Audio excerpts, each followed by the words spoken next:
How did the rest of the church react to TQ? Well, the church was already in a flux. Why was that? Because of Vatican II. Okay. And TQ was different from the priests that had been here before. So it was a new experience. Almost everything was a new experience. So he brought things with him like dance, and people got upset about that because they weren't used to seeing people dance in church. And then eventually there became a time when we had a gospel choir, and a lot of people didn't want a gospel choir. And why did they want a gospel choir? I mean, we had a choir before, though, didn't we? Yes, we did have a choir. In fact, I had not been active in church for a while, and I came back. And when I came back a few years later, I came to the early Mass, and there was a folk choir. And I said, oh, no, that's not for me. So I went home, and I thought about it all week. And interestingly enough, I have a music degree. And I said, you like all kinds of music, go back. So the next Sunday, I procrastinated, and I got here at the 12 o'clock Mass. And lo and behold, that was the traditional Mass. So I decided to stay. But TQ had arranged for the parish to go to Richmond to a celebration for Black Catholics. And my son and I got on the bus. We didn't know anyone. When we got on the bus, we didn't know anyone. We went to Richmond. We had a good time. The Mass was good. I met people from the parish. We ate. We had a good time, a good ride. And I decided when I got off the bus that night that the next year when we went to Richmond, I would know people on the bus. Wow. And that's what got me into the parish again. TQ kept me here. So he kind of pulled people together. What were some of the other ways that he changed the parish? Well, it was at a time when the nuns were leaving the parish. And when I came, there was a nun that was in charge of Christian formation for the parish. And she left.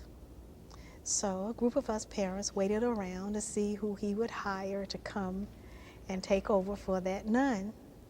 And we waited, and finally we asked him one day, TQ, when are you gonna bring somebody to run the religious education program? He said, they are your brats, you will teach them. Now that really frightened me because I wasn't a cradle Catholic, and I didn't really know much about the faith at that point. But he hired someone to come in and help us plan the lessons.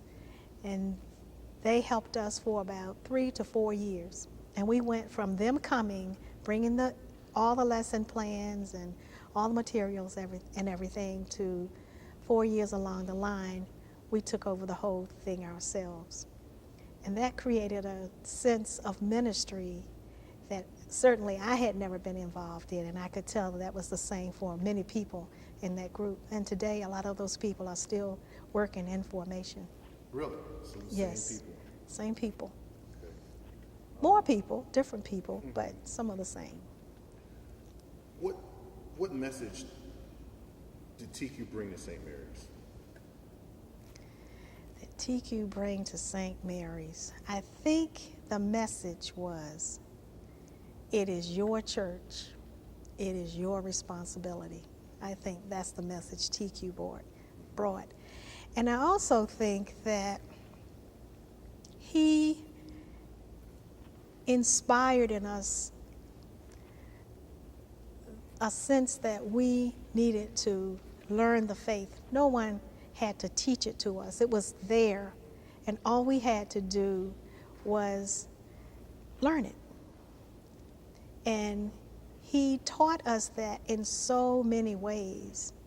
A lot of people were upset because of the theatrics, but a lot of young people learned the faith through those same theatrics. Well, give me an example.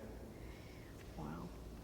I was one of the members of what we used to call the liturgy committee. And we planned the Wiz. He used it for Easter. And a lot of people wouldn't know that it's an Easter story. But it is indeed an Easter story. How is it an Easter story? Because Lent is all about people looking at their lives and getting closer to God and making sense of who God is in their lives. And he used that play to teach that to us.